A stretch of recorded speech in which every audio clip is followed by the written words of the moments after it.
Basang-basa namin 'yan si Mm. Duterte 'no, kasi Mm. yun na nga 'no, yung ilan sa mga testigo namin, mga kasama niya dun sa Mhm. Davao, yung Davao Death Squad, talagang basang-basa duwag 'yan si Duterte 'no. Yung kanyang mga bravado na 'yan, gano'n lang 'yon postura. Ngayon dun naman sa mga pulis, sinabihan ko 'yan sila nung isang hearing sa Senado.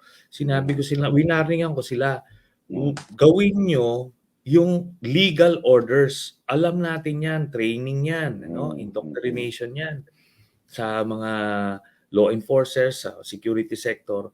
You follow legal orders.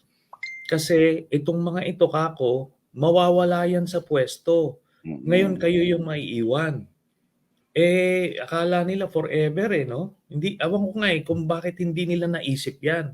Mm.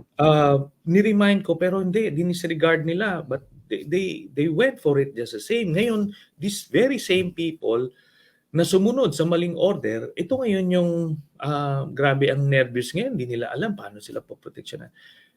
Well, yun, eh, pasensya na hindi kayo nag-isip, eh, 'di ba? Mm. Hindi niyo ginawa yung tama, hindi niyo sinunod yung konsensya niyo, yung palaki sa inyo na magulang ninyo, training ninyo, at ginawa niyo.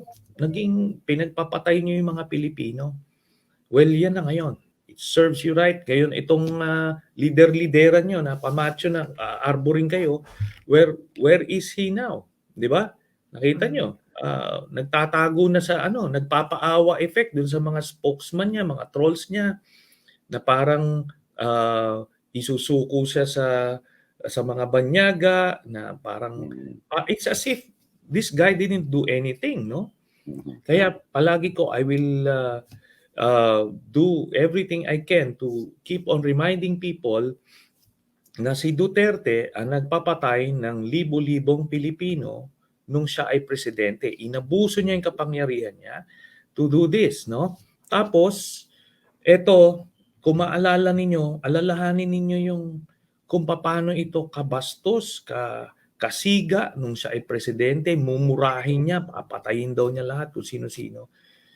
Kasi ngayon ang nilalabas nilang image yung parang, lolo na kaawa-awa. Victim, opo. Well, no, that guy is a monster.